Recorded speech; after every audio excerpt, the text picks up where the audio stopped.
All right, sir. Could you introduce yourself and what you do for a living? My name is Drew. I work on Jeeps for a living. I'm a mechanic. I work for Bent Motorsports. And we run a Jeep shop in San Marcos. Sweet. How many RC do you currently own?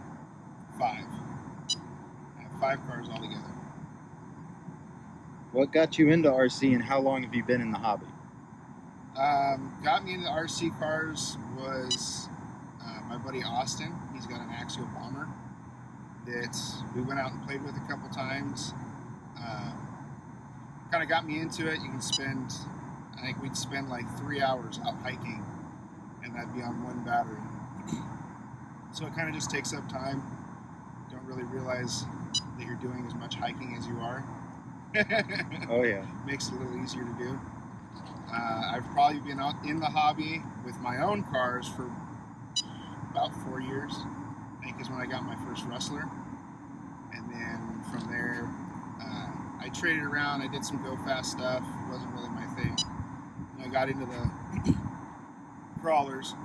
I think my first one was a 10-1 that I got. It was just a box of parts that my buddy gave me. Put it all together. And from there, it's just been trade this for that or get new cars. Now I have an axial ryft. I have 2 bombers, axial bombers. I've got a Capra. I've got a 6x6 project, and then I still have my original Rustler. Sweet. What do you enjoy most about the hobby? Probably just hanging out with friends, doing cool stuff, having fun, enjoying our days. A lot of us that I crawl with all kind of work blue-collar jobs, so we bust our ass all week long. It's nice to get out and just go crawl. Doesn't cost as much money as the full-size trucks. That's what it's all about. Yeah. Portals or straight axle? They both have their merits. I've got a Capra that's on portals, and that thing does really well. Portals are really nice to be able to get your truck real low to the ground, get it real low center of gravity. My other 2 larger trucks, the Ryft and the Bombers, are all 2.2 rigs. Those are solid axle trucks. It just comes down to suspension tuning. You can do pretty much anything with either one. It just depends on how much effort you want to put into it. What's the craziest story in RC you've experienced? Craziest story? I mean, I wouldn't say we've done a lot of real crazy stuff. I think the gnarliest one was my Capra. We were up at CDM, up in Huntington Beach area, and I was crawling up a rock face. We were probably 15, 20 feet up, and the truck caught traction, flipped the truck backwards, and it did not touch a single thing on the way down until it landed on its roof on the ground. But luckily it was sand, so it really didn't do anything to the truck. But that was pretty funny to watch. What do you try to bring to the RC community?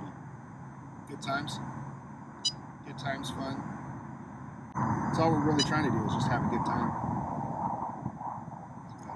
That's all that matters at the end of the day. Yeah, I'm not trying to. It's not a competition or anything else. It's just fun with friends. What weight shock oil do you use? I have a lot of different shock oils. Every one of my rigs is pretty much running a different setup. So the Ryft that I'm running today is it's running a 50 weight oil in the front. I run a 70 weight in the rear. I like a real soft front shock. My Ryft is capable of bashing. I don't do a lot of it, especially with my other rigs. My Capra is set up. It's got 50 weight in the rear. It's got a real light. It's only like half the shock body's full of a 15 weight in the front.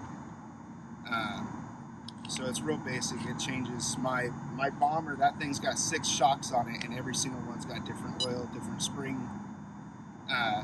rates. that one's really dialed in. A lot of time in that truck. What's your favorite color? Purple. Purple and green. Big Joker guy. Oh yeah. What would you tell someone just getting into the hobby? Get a cheap rig. Find something used. Find something that's on offer up marketplace. Get yourself a little 10-1, 10-2, and just start playing with it. Change stuff. Change your shocks. Change your angles. Mess with it. Play with it. They're not. I mean, these things. They're not dialed in out of the box. The only way to dial it in is just fiddle with stuff. Some things are going to work. Other things aren't going to work. If it doesn't work, you change it and make it better. A lot of my trucks don't have a whole lot of fancy parts in them. They're very, like my Capra's, very stock. It's just play with your spring rates, play with your shock oils, play with your shock angles. There's ways to extend and shorten your links and stuff like that. Get your pinion angles right. There's a lot of different things you can do. This Ryft right here is not, there's not a lot of work in it. But it does very well. It's all just you kind of have to give and take. It's testing theories. You'll learn a lot. You'd be surprised. I do full-size trucks for a living, and you'd be amazed how much of this stuff translates into the full-size. So if you're even somebody that just wants to know how a car works, like a full-size car, get yourself an RC car. Play with it. You can learn a lot. Now, I mean, there's definitely differences. You have your tolerances and stuff like that aren't that big of a deal in an RC car, that are quite the major deal in a full-size car. But other than that, as long as you can translate it, it translates into the full-size pretty well. I probably don't even have to ask this question, but Jeep or Toyota? I'm a Jeep guy. I'm a Jeep guy. What do you think the future has in store for this hobby? It's gonna get crazy. Axial just came out with that SCX6. I think that's gonna be a completely different. As you can tell by the Bombers and the Ryfts, I like the bigger rigs. I like the big 2.2s. I'd love to get my hands on an SCX6. Probably don't. I'm a very cheap individual. I won't spend that kind of money on an RC car, so I'll probably wait it out until somebody has beat one up and used it and abused it and is getting rid of it. I'll pick that one up, fix it up.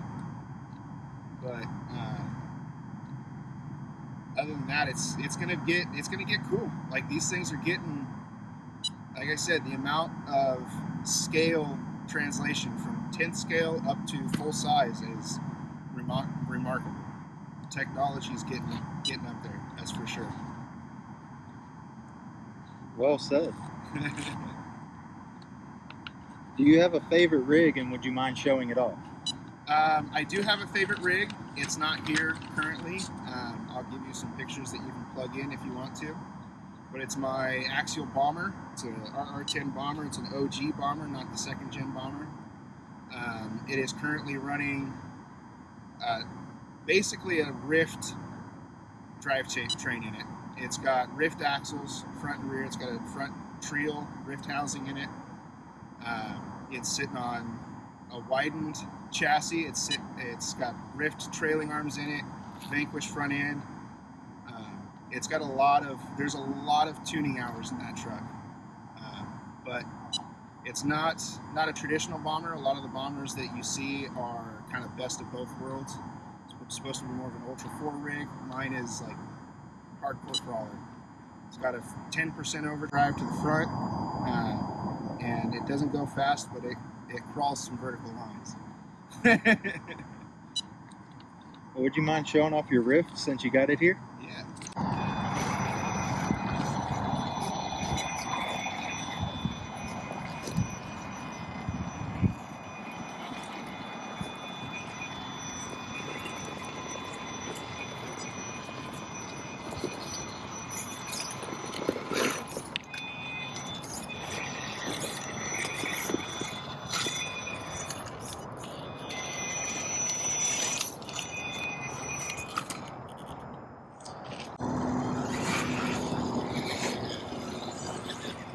So what's all in it?